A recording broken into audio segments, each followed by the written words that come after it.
Seorang pria yang malas bekerja dikejar bosnya. Ia sembunyi di truk dan lolos. Tapi bosnya muncul lagi. Ia pun merasa panik lalu masuk lemari. Ternyata lemari itu dikirim ke rumah orang.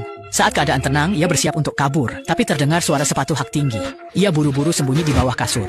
Lalu pemilik rumah pun masuk ke dalam kamar. Pria itu sembunyi di kolong kasur. Jika ketahuan, akibatnya fatal. Dari obrolan pasutri itu, lemari antik tersebut warisan kakek sang istri yang baru dipindahkan karena ia rindu masa kecilnya.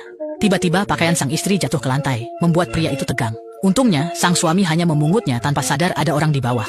Malamnya, saat pasangan itu tidur, si pria pun ikut tertidur di sana. Pada hari keempat, sekeluarga pergi keluar. Pria itu pun merangkak keluar dari bawah tempat tidur. Villa kosong ini jadi tempatnya beristirahat di siang hari. Dia menikmati sisa susu dan biskuit lezat di meja makan.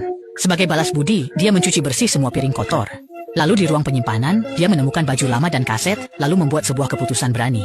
Di sini semua kebutuhan tersedia, jadi dia menetap. Sebagai tukang kayu ahli, dia menggeser lemari dan membangun ruang kecil di dalamnya. Tiba-tiba terdengar langkah kaki, keluarga itu pulang. Dia buru-buru masuk ke lemari dan menutup pintu, takut ketahuan. Nyonya rumah pulang dan melihat dapur sangat rapi. Dia yakin ini bukan perbuatan suaminya. Mungkin putrinya tiba-tiba jadi rajin.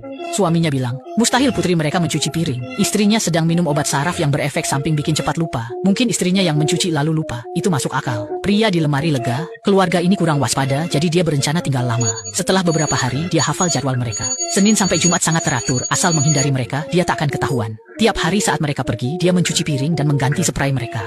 Ia merapikan tempat tidur putrinya dan memperbaiki lemari. Sang istri yang melihat dapur bersih mengira itu efek obat, jadi tak dipikirkan.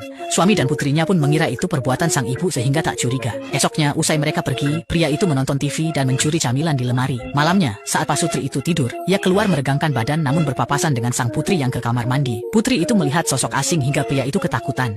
Ia terpaku lalu bersembunyi di pojok dinding. Awalnya ia pikir akan ketahuan, tapi sang putri mengira itu hanya halusinasi sehingga ia tetap aman. Tanpa sadar, ia merasa seperti anggota rahasia keluarga ini dan keberaniannya tumbuh. Malam itu, saat keluarga terlelap, ia tak bisa tidur. Ia menyalakan senter, mengambil buku, lalu membacanya di lemari hingga larut, bahkan membuat catatan. Saat sang istri pulang, ia menemukan tulisan itu. Lupa mencuci piring mungkin wajar, tapi ini sulit dijelaskan.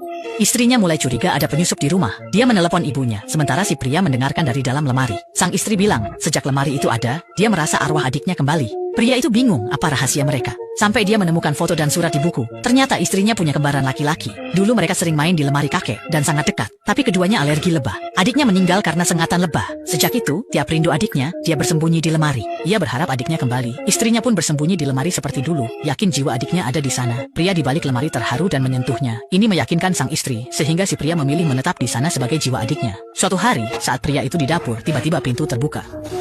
Putrinya datang membawa pacar. Pria itu panik tak bisa sembunyi. Ternyata putrinya sangat bucin, bahkan menyimpan barang terlarang pacarnya. Tahu